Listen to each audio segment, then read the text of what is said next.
episode is really just talking about why we started Think Global from a cultural perspective, meaning why was it important to us as two Black female founders who come from immigrant parents and who are just Black AF and proud to be Black AF. I still don't know what that is, but I'm going to let her take over for this next point. Oh my gosh. So why is community so important to us, especially the Black community? Well, I mean, what? It takes a village. It really does. So for so many years, and trust me, I've studied Afro history all throughout South America, so I understand like how it works for different people in different diasporas, but community is at the root of all success. You cannot win on your own. Like Jay-Z said, he's like, if one of us wins, then we all win. If one of us loses, then we all lose. So we got to really stick together when it comes to that level of just holding each other accountable to do dope shit.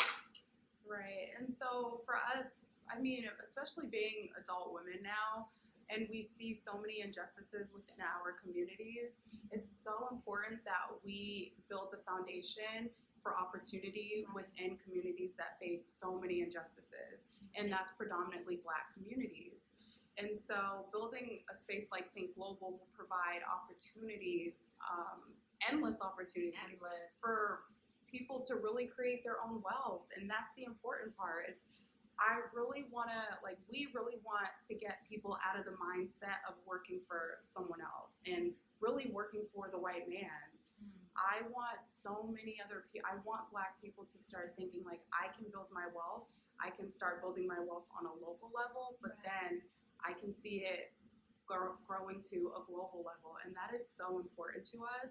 So Think Global is something that is necessary. It needs to be in our communities. It's a place to educate. It's a place for these people to grow.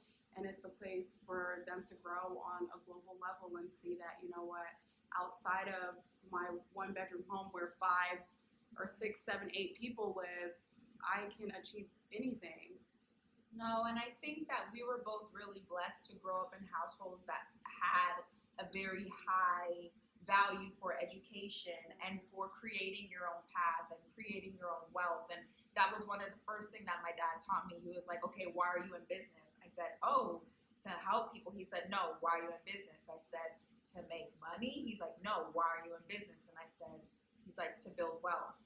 And when he said that, I was like, oof. And he's like, there's a difference between being rich and being wealthy, or being rich and having wealth. And it's that long lasting things that go for generations and generations that you can really affect positive change with when you are able to give to the people within your own community. Right, exactly.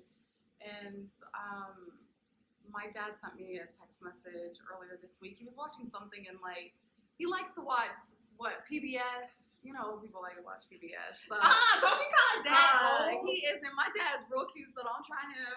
Girl, you So I can talk about my dad. That's so true. That's so true. If you ever, I will.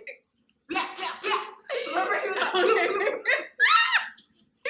But no, my dad sent me a really nice text message because he was watching PBS, and it was about Black history and how Blacks had all this wealth back in the 1900s. And he was like, don't ever stop what you're doing because you never want to have someone control your destiny. And I was like, Dad, thanks, Dad. And one thing that I really want to emphasize, because we do kind of hear this a lot, and we'll touch on it in one of the next episodes too, is that just because we are pro-Black does not mean that we are anti-white.